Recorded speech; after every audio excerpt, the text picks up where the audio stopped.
I was reflecting on my life recently and my recent trip to Florida, and I thought about a lot of the things that I worried about going in. And this may be unusual for one who is on OF for a living, but I have a very strong religious background, very strong church background, and very strong biblical background. And I am familiar with different variations of the Bible, things like that. So in the King James Version, there is the Sermon on the Mount. Of course, that's in every Bible, but every Christian Bible. But in the Sermon on the Mount, there is a line that says, "Who of you by worrying can add 1 cubit to your stature?" I could be paraphrasing. It's been a long time, especially since I've read the King James Version. But of course, a cubit is a unit of measure. Basically, what the passage is saying is that how could you even add, a little bit of height to your stature or a little bit of whatever to your situation by worrying? What is worrying going to do? I worried about a lot of things when I was younger. I worried about a lot of things when I was in high school and in my 20s, 30s, 40s. In my late 40s, early 50s, the bottom dropped out of everything. And I realized the worst has happened. Like, your mother's dead. Your ex-husband is controlling your finances, your house, your children, and your pets. You're on your own. No one's coming to save you. And I stopped being worried about so many things. I stopped being worried about a lot of things that I would do for safety in a day-to-day situation, because the man I had trusted with my whole world had betrayed me on a level that was so severe that what else was going to happen? I mean, I didn't worry about all the little things anymore because I'd already survived some of the really big ones. And I started to rebuild my life with that framework. And when I decided to start an OF account, I started to think, well, what if people find out? What if they do? What if somebody does? What if they find it? What if they find my pictures online? My husband left me with nothing. In fact, left me with debt, so created debt for me.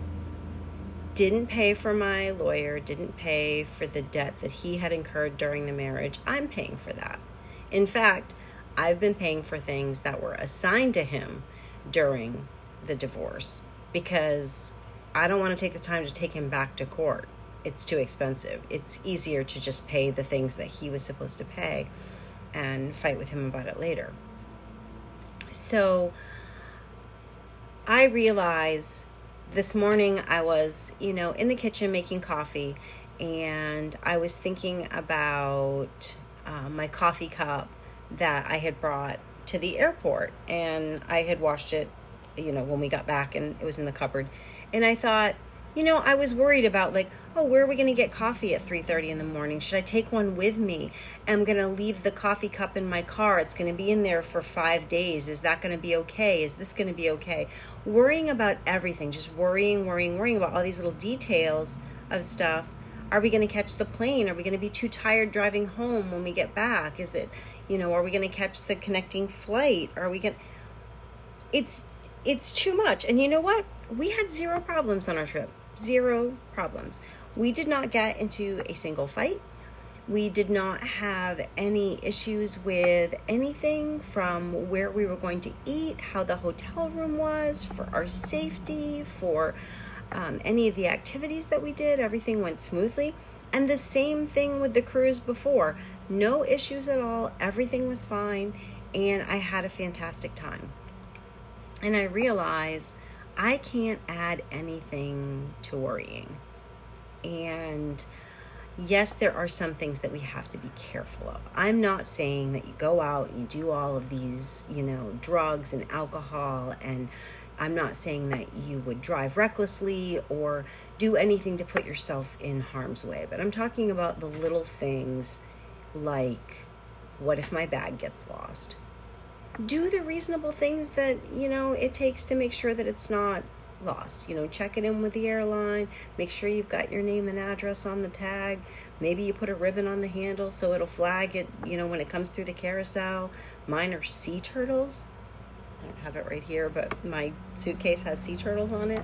So it's pretty, and it's not just like bright colored sea turtles. It's like a tapestry soft side bag, and it has like a light tan background with like dark brown sea turtles woven into it.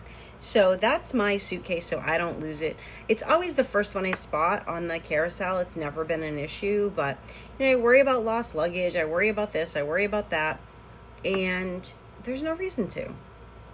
It's, it's going to be okay. And what's the worst case scenario? I'm not packing anything in that bag that I can't replace. I'm not putting